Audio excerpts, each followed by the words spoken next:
This is Entrepreneurs Get Visible, the podcast for people who want more impact, influence, and income. I'm Anna Parker-Naples, and I'll be sharing with you proven methods from leading entrepreneurs that help you get visible as an authority in your field. Because anything's possible when you get visible.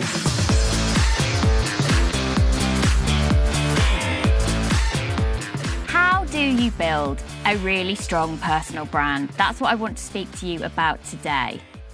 What am I talking about personal brand? This is really where people hear your name, they know what you do, and your reputation precedes you, but in a really positive way. So I want to walk you through the steps of exactly how you do this, how you go from nobody knowing you, nobody knowing about you, potentially not having any or many clients, to being someone who stands out as someone successful at what they do, but most importantly, regularly speaking to your ideal clients. So the first thing then is that by having a personal brand, you are known. You have to make sure that you know who you want to be known by. And I would say that there are two fundamental things to consider.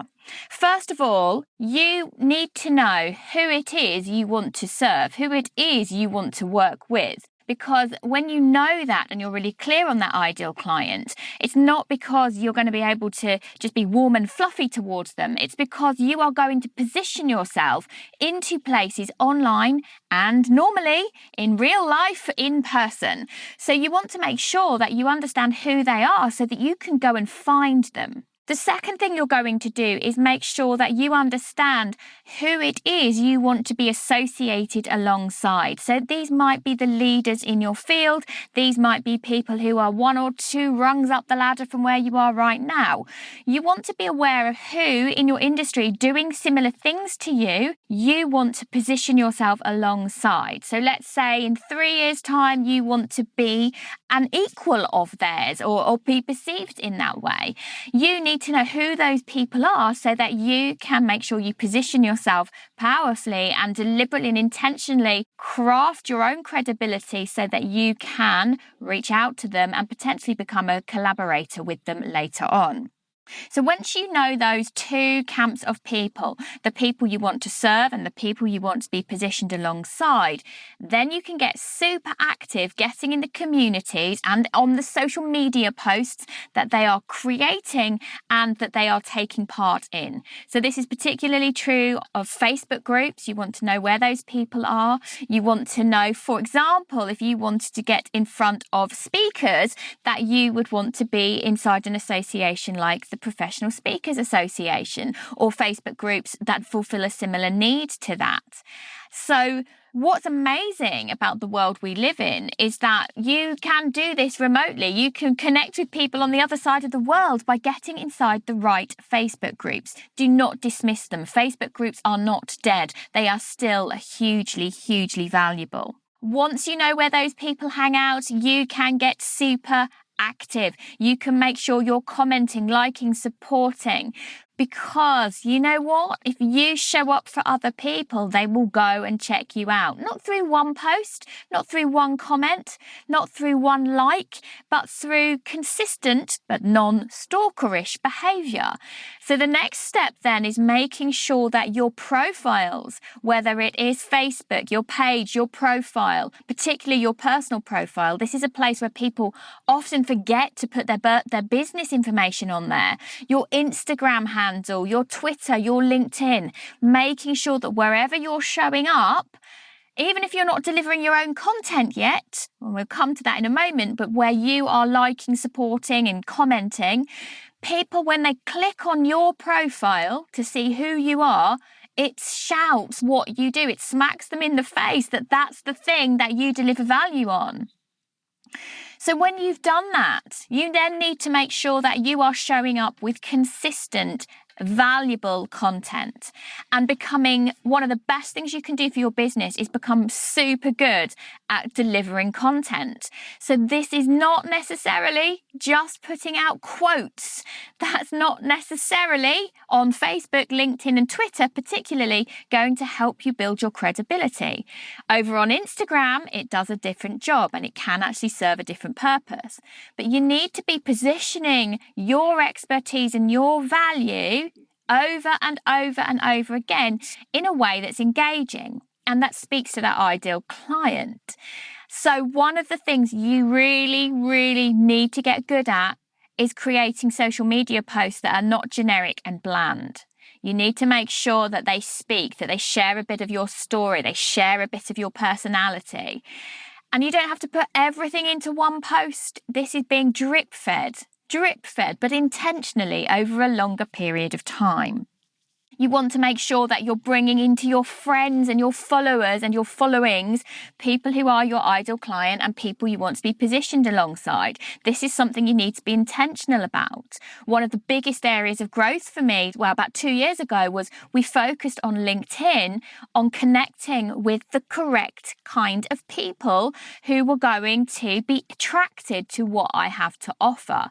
This is easy these days. You can do searches in LinkedIn. You can use hashtags on Twitter, hashtags on Instagram to find who is posting that kind of content. The other thing you can do is go and find those people who are a few steps or a few years ahead of you. Find out who they're connected with. But don't go and suddenly follow all of their friends because you might end up following their friend from school, their mum, their auntie. You need to go and look at who they're following and what those people represent. Are they your ideal client? You want to go and do market research and refresh this every so often. What are your ideal clients struggling with? What kind of language are they using to describe the situation that they are in? Because this is absolute fodder for what you then feed back into your social media posts to pique their interest, so they feel that you get them because you're talking about the thing that's happening to them. And you're not making it up, you're just being really intentional about the language that you use. And then when you've got all of those pieces of the puzzle together, your job is to get visible, to make sure that you are seen and heard in all the right places. This does not happen overnight, but you can accelerate the results by doing some of the following things. Being super active on social media, creating your own content every single day that positions what you do. Making sure that you're providing value, so you're not just putting out posts that show your dinner. You're actually giving people information and exciting them and intriguing them to what you offer. You're going to make sure that you get out there and network. This is crucial, even while most of us, particularly in the UK, are in lockdown. You want to be thinking every day about how you can take actions to elevate your status. And I'm going to give you some ideas here. But on Entrepreneurs Get Visible podcast, we have covered so much material on this. One of the best ways to get started is by being a podcast guest on the podcasts, the smaller podcasts who are speaking to your ideal audience. You want to consider launching your own podcast. It is the quickest, most effective way to position you powerfully to the right people, to elevate your status by bringing on the right guests. I cannot tell you how important this is right now. I'm not going to go too much into it because if you listen to this podcast, if you watch my lives, you know I run the podcast membership. You know I run the podcast agency where 6 and 7 and even 8-figure business owners are coming wanting that positioning powerfully and quickly because they know that it accelerates their results.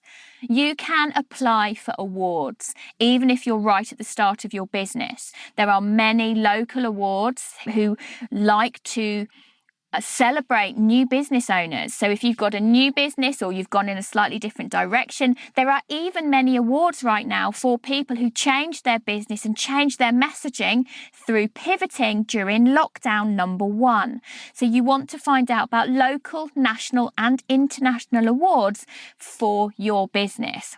This is valuable because when you start sharing that you've been a finalist or you've been nominated or you've won multiple awards over a period of time, people pay attention. They might not like, they might not comment, they might not post to you about it, but they are seeing, they are watching that you take your business seriously and that you are one to watch. The next thing I'm going to mention is getting PR, getting in the press. You can do this for yourself.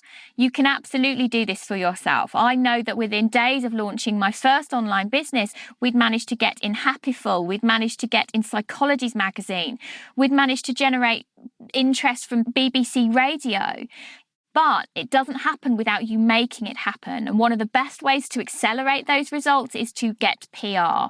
Now, the fact that you have your own podcast that you've had in the charts is going to help you create a really strong media bio as well.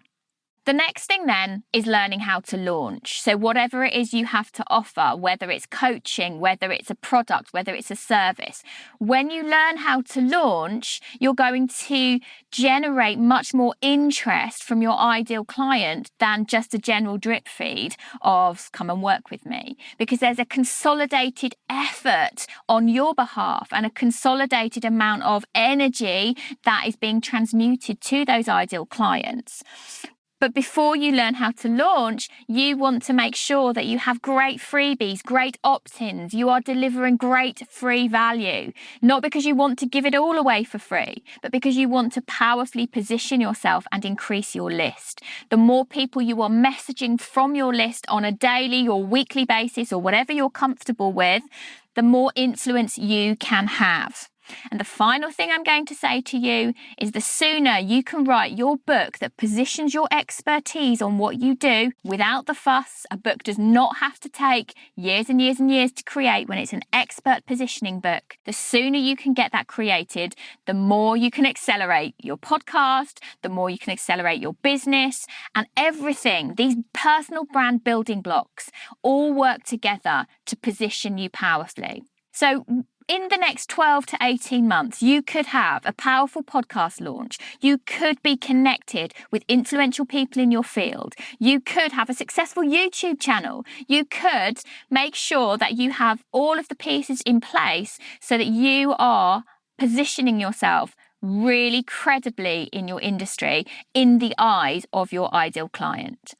All of the stuff I've told you today is not rocket science. Yes, it takes some work. Yes, it takes consistency.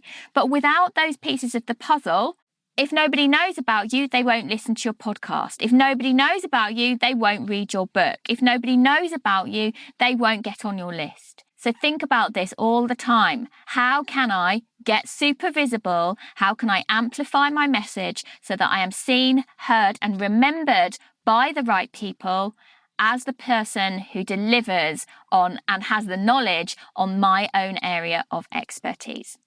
So I hope that has been super interesting, and I'd love to hear your thoughts on exactly where you are in that journey to building your personal brand. What is the next thing you know that you need to take action on? That's it from me. Thank you for listening to Entrepreneurs Get Visible. To get your free checklist on how to raise your profile and to find out about our community, go to annaparkernaples.co.uk/get visible.